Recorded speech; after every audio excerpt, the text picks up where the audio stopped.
So I know that we just met, but I'm willing to bet that my grandmother taught me the very same thing that your grandmother taught you. Think back for a moment. You're a small child, your grandmother hands you a cup of juice and says, now hold it with both hands. And as you walk away, she repeats herself, both hands, both hands.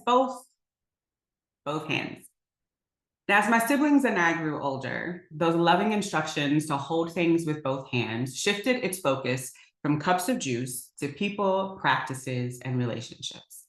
And over the years, as I found myself in those oh so sweet tension points that often present themselves within community, I would hear the voice of my grandmother gently encouraging me to hold people with both hands.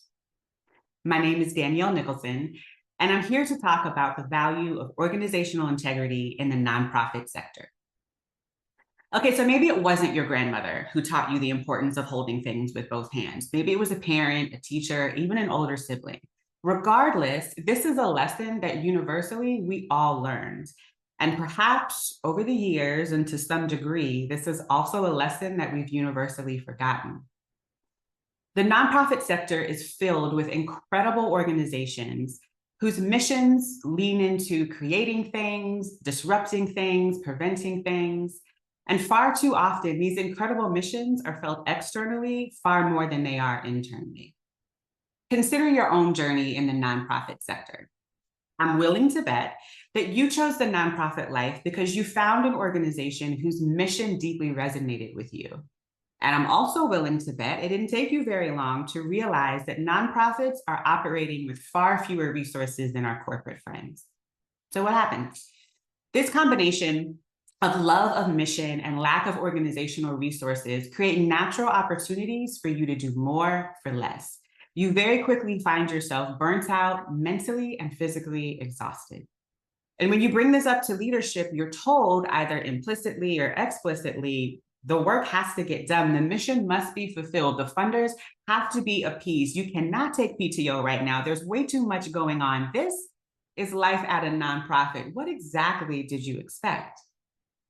Now, I hear you. As nonprofit leaders, we are tasked with striking that balance between mission and vision, ensuring that, yes, the mission is fulfilled, funders are appeased, and that staff feel safe, supported, and included in that mission. But how on earth are we expected to strike that balance in the midst of everything else that we're holding? Well, here's where I'd like to introduce a little theory of mine called 3 buckets. The first bucket invites us to sit with all of the things that we have to do, and we have to do them in very specific ways. These are things like annual audits and 990s, charitable solicitation registrations.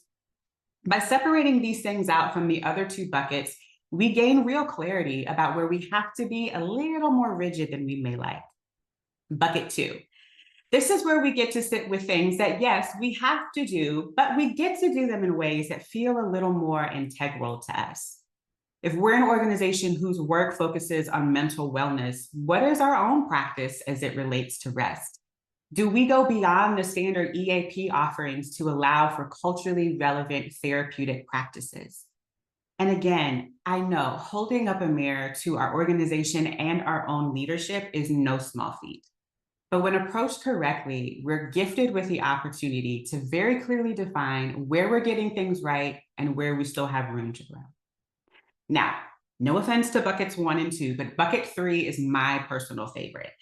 This is where we get to name all of the things that we get to do because they are integral to us. If we're an organization whose work focuses on justice, what would it look like to implement a salary floor, ensuring that all of our staff are paid a livable and equitable wage?